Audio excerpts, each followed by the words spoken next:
Hi everyone, my name is Valentine, founder of the Asthma Collective. I'm here at the Sustain Health practice and I'm going to be taking you through an interview series with Dr Scott Ling on how he transformed me into a healthy asthmatic.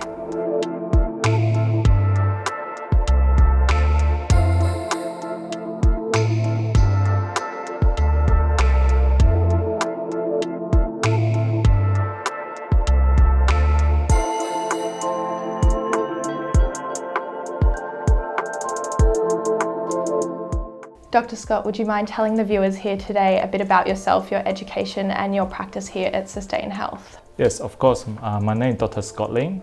I'm a Chinese medicine practitioner and acupuncturist. I've been working here at Sustain Health for the last 10 years, and this is the clinic that I've been running for the last 10 years as well. So I'm trained in China, and I'm have a few master degree and PhD degree in Chinese medicine as well. So I'm passionate in helping people through Chinese medicine, acupuncture and Chinese medicine philosophy to help my patient to get better. That is my passion in life, to do Chinese medicine. From a very young age, my family have a Chinese medicine kind of background. My father is really interested in Chinese medicine, but he's not a practitioner. And we always use Chinese medicine when I was young. I remember once my grandfather was very sick, and because he suffered stroke and couldn't walk, and then we brought him to see a Chinese medicine practitioner, and with acupuncture and herbs, and able to start to walk again. So at that time for me, it's really impressive, at that young age. So since then, I have Chinese medicine myself. If I have a cold, flu, everything, we use a lot of Chinese medicine from growing up. Even chicken soup at home, my mom would cook. We put in herbs in there. So there's big Chinese medicine influence in everywhere in my life when growing up in Malaysia. And what do you do here at the Sustain Health practice? I'm sure people are wondering, but what is your overall treatment specialities that you host here? We treat a lot of all kind of conditions. Basically, Chinese medicine is all-rounded kind of medicine that can help with a lot of different kind of conditions. For our clinic in the past 10 years, we see a lot of fertility patients that people try to conceive in gynecological problem and stress, anxiety, which is very common, and digestive problem. And pain a lot as well, like musculoskeletal pain, sciatica, back pain, neck pain, headache, all kind of things. And most recently, the last few years, we see a lot of neurological patients, disability care as well. So we help with a lot of stroke patients, multiple sclerosis sufferer, like motor neuron disease even. So we get a lot of interesting cases that we try to use Chinese medicine and acupuncture to help them. Even though we are last resort a lot of times, but we do our best to provide any kind of improvement to improve quality of life and care for the patient and give them independence as much as possible, and also more healing that come from within themselves. So I find that it's really rewarding to use Chinese medicine, acupuncture in country like Australia, that we think we have a lot of potential that we can do more to help the society, and people is suffering, all kind of suffering. And I think there's a good option that people can consider for alternative. Originally when I came to you, I was suffering from severe asthma for over a decade, taking steroid medication 2 times a day. Along with that, I had severe allergies and anaphylactic. When I first came to you, it was after another hospitalisation due to asthma episode last year in 2020. I started seeing you late August, and we did intensive treatments of acupuncture 3 times a week, and then planned to go down and did 3 times a week, 2 times a week over a course of a few months. And now I'm a functioning healthy asthmatic. I take your herbs twice a day, and I've basically changed my life because of you. So my question to you is, how did you plan my treatments specific to my asthma when I began, coming to you and seeing you at Sustain Health?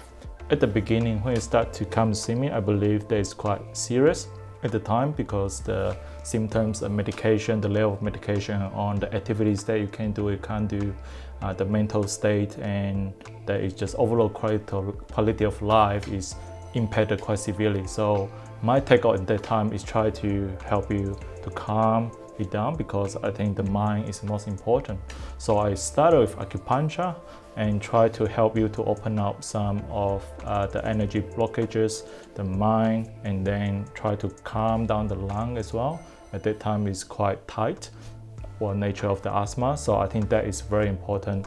If we can achieve that at the beginning, that's why I plan the 3 times a week in order to let you feel the improvement. If you can feel better at the first week, I think the rest will be start to pick up the confidence that you can get better. I think that's the most important to show the patient they can get better no matter how serious or how desperate or how depressed the person is. So you start the treatments, as we said, I started with 3 times a week, quite intensive, you know, coming to you for an hour. We did acupuncture, but we didn't start with the herbs. So why do you plan to start with acupuncture and then lead to a more preventative medication with Chinese medicine? Normally with Chinese medicine, we give at the first session as well with most patients. But considering at the level, the amount of stress and immune response that you have with all the food allergies and all the food that you could eat and so sensitive to anything, I think it's better to calm the system down, calm the person down, because it starts to attack everything that you take. So I introduce the herbs maybe after 2 weeks or 3 weeks, because you're a lot calmer then. Asthma also open up. So at that time, if I give you herbs, less likely you're going to have a response to it. At the beginning, I think it's better to let you to go smoothly into the flow of healing first. If we can achieve that, you know, that is anything. You can have more food that you can enjoy. You can have the food that you couldn't eat before. Now you start to able to ingest more food that you couldn't have before. So I think that is part of the process to focus on the person, but not focus on the asthma.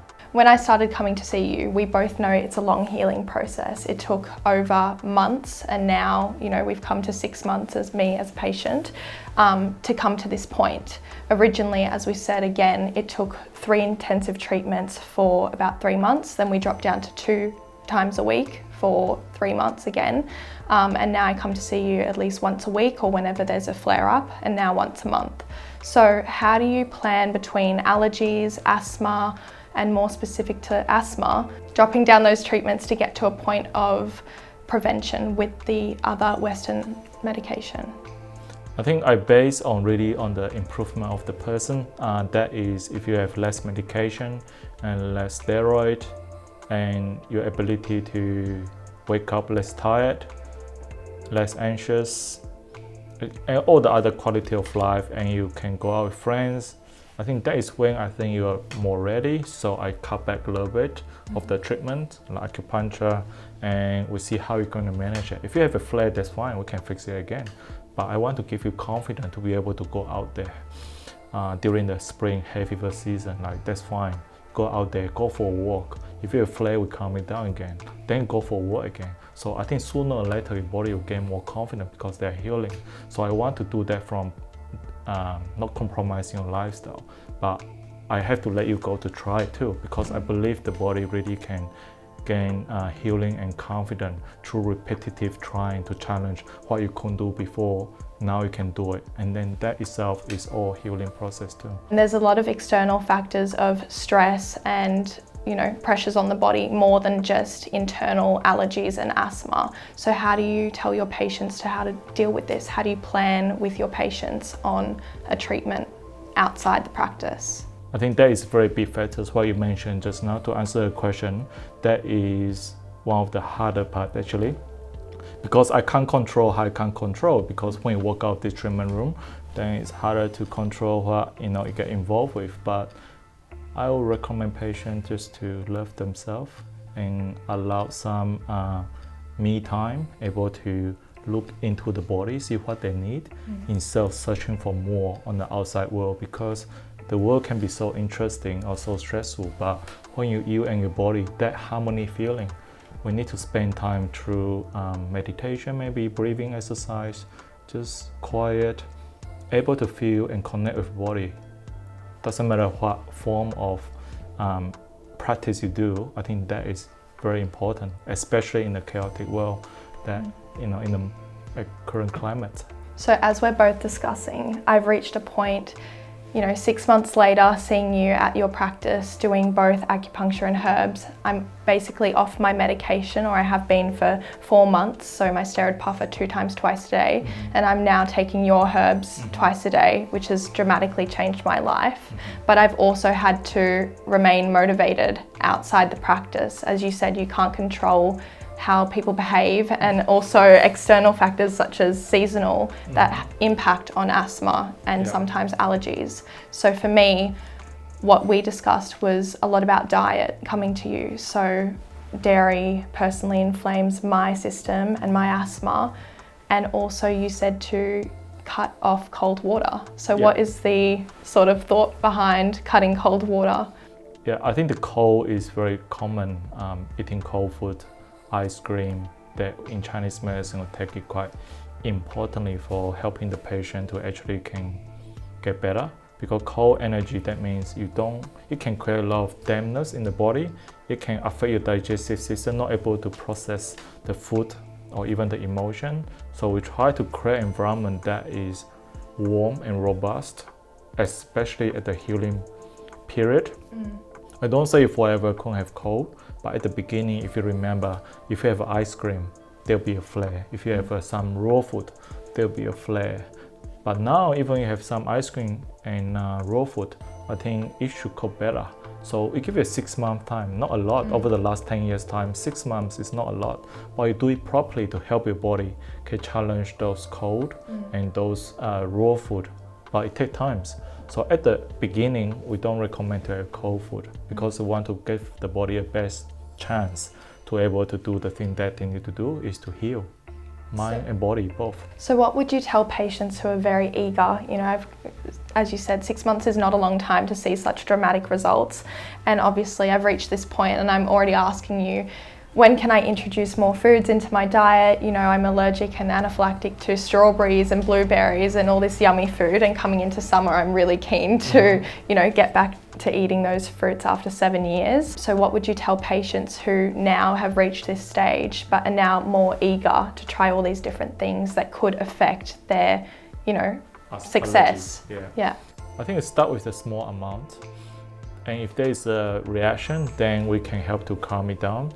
And I think if there's not like, if it is a very smooth process, you slowly increase it over time, I think it is possible, because that kind of allergies, I don't think you're born with it, but it's just after 7 years or 10 years of asthma, over-medicated, stress, this is all causing the body not able to process those food. If we can help the body to be able to be, say, 20% stronger, 30%, I think slowly you can also have a little bit of food that you couldn't have before. Then that is over time, maybe a year, maybe next summer, the summer after that, you can have more, but that will take time. It's all a process. It's a process. And what would you say, you know, there's a big stigma, I think, in even my generation or online to eat fresh and to eat healthy or to eat from a grocer, not really snap frozen food, how we have in supermarkets. What would you say is the difference? Does that make a big impact on healing, you know, healing your body? Of course, eating fresh food is key, and not processed food or frozen food. That I agree with that 100%, even in Chinese medicine. But the key point is with Chinese medicine and what I believe in, you need to eat the food that is not like raw food in a big amount. And a few pieces of raw food is fine, but not as a whole meal. You need to be more balanced with other kind of food to eat together, especially the food that is cooked, because we need to keep the system able to not only the ideal component of the raw food, but also your ability to convert the raw food into the nutrient that you need. And most people forgot about conversion, because ideal that is 100%, but how much you can do is different story. So individual is different. So that is come down to case by case. And when I started seeing you as well, I remember one of the, you know, terms or quotes that you said to me was to also energy. I came to you completely depleted after, again, 10 years of taking medication to help my asthma. I couldn't get out of bed before taking my steroid 2 times twice a day. And you also said cold drinks would deplete my energy based off, you know, when you have cold water, it takes your system time to process that. And that was also something that you said with food. It's important to eat hot food at that time in the first 3 months of when I started seeing you for treatment. At that time, basically, you're very weak. I don't think anything with cold can help you at all. It's just doing the opposite. Okay. Because with the medication like cold, antibiotic, they're all cold energy. They already depleted you, and then you're so weak you can't even get out of bed. If you have cold stuff, cold is like in the Siberia, it's frozen. Yeah. You need to be a tropical, you need to be warm. Life only grow when the spring comes. You need to be sprouting, not a winter energy, but it's more like able to warm and robust. Then you see life start to come to life, and your face will change. You start to come alive, not pale, not cold, but more warm and robust. We want that energy, from that vibe from a person, asthma or not. That is a life, the key to the life. So my cycle, which was originally, lots of dairy, minimal exercise, no sort of, Chinese medicine at all in my life, came to hot food, warm drinks, regular exercise, and then also seeing you regularly. And also sleep early. And sleeping early, Or late night. Exactly. Yeah. So I had also insomnia, basically, from years of medicine, which you treated me for as well. So you're getting better as well. Because when you sleep, you can heal. Doesn't matter how much acupuncture you do or herbs you take. If you don't heal and if you don't sleep, I think healing will be discounted. So it was all my external factors as well, like my anxiety from school, my insomnia from medication, and then also all these internal factors that you helped me and treated me for. Yeah. Look, life is not perfect. Everyone have their stress and situational that affecting their health and condition, but we need to be able to have that bottom line, not able to not compromise on that. Yes, it can go up and down, but they're just life. But bottom line, we need to have principle and discipline to be able to hold it. So it doesn't matter how the world change, COVID or no COVID, or stress or no stress, you just have to be able to step up to it. And it's the root cause, treating the root cause. The root cause is about life itself, able to be strong and robust, because they always have something that life can try us. But that bottom line, how resilient you can be, will be the key. And in your healing journey outside from Sustain Health, go hug a tree, as you said to me. The reason I always like the patient hug a tree, one thing is like the tree is the wood element. That's very calming. And in Chinese medicine, specifically for the liver.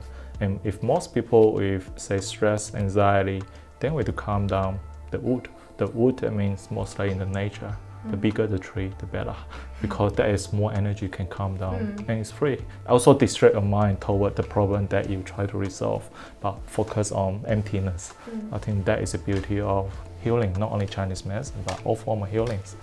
And along with all this, I reached a point and was very highly motivated to seek some sort of different healing processes. So, thankfully my parents were always open to trying both Eastern and Western medicine and trying different avenues to try and find a healing, curing power, and that led to you. But what would you say to people who are not yet that quite motivated, still have asthma day to day, but can deal with it because of, hospitals and doctors, which are fantastic, tell them, that's what your life is going to be like. What would you tell people who are at that point with not such as severe asthma, but, day to day or after exercise would take a puff? Can you help them? That depends on the mindset too. I think that comes down to if a person is happy with the situation or the habit that needed to have with the puffer. If a lot of people is happy with that, that's fine too. But it's better to work on a long-term strategy in terms of how you want your body can heal itself and not rely on the steroid or the puffer. And there is always opportunities to improve your health, to be able to step up to the asthma, or you don't need to have asthma, or minimal puffer as well. That can be a goal as well. So I think that is depend on the person if they want to improve their health. Over the years, we've seen a rise in asthma in Australia and with millions of people, and both with allergies. So as a practitioner and as someone who you said sometimes is a last resort after Western medicine, over the years, have you seen more of a rise in people with asthma and allergies come to you, as you said, as a last resort from all age groups? And what would you say to viewers and parents? Definitely we see a rise in allergies and asthma over the years, and Melbourne is the capital of allergies, And asthma obviously is very prevalent, and we see a lot of patients with asthma, allergies, hay fever. The thing is they last resort a lot of time, but I do my best to provide relief and provide them some more holistic feel about the whole condition than just focus on the lung or asthma itself, because sometimes you just look outside the box a bit, because there's a lot of opportunities if you can treat the whole person than just focus on asthma. So it's all more about education and demonstrate the result, so people will start to see this is the option, and they can explore more and then start to more holistic lifestyle, from diet to stress management to how they choose on daily basis what to eat and what not to eat. I think there is all big kind of influence there to help the society to have better manage asthma. Thank you everyone for watching this interview series. If you'd like to see more of our interviews, click down below.